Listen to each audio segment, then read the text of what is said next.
جب آپ نے جانور قربانی کرنا ہے تو اس کے لیے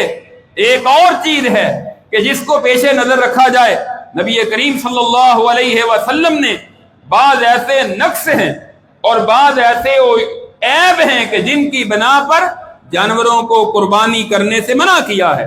تو ہمیں حدیث سے یہ بھی دیکھنا چاہیے کہ کون کون سے جانور ہیں کہ جن کی قربانی کرنے سے آپ نے روک دیا ہے. اس کے متعلق حضرت براء بن عازب رضی اللہ تعالیٰ عنہ کہتے ہیں،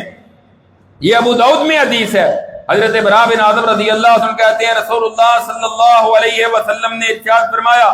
اربع لا تجوز فی الاضاحی، 4 قسم کے جانور ایسے ہیں کہ جن کی قربانی کرنا درست نہیں ہے. الاوراء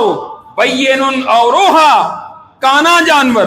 جس کی ایک آنکھ خراب ہوگی وہ جانور قربانی نہیں کرنا چاہیے، اور جس کی دونوں آنکھیں خراب ہو، اندھا ہو، وہ اس سے بھی آگے بڑھ گیا، وہ بھی نہیں کرنا چاہیے. والمریضۃ بین مرضھا،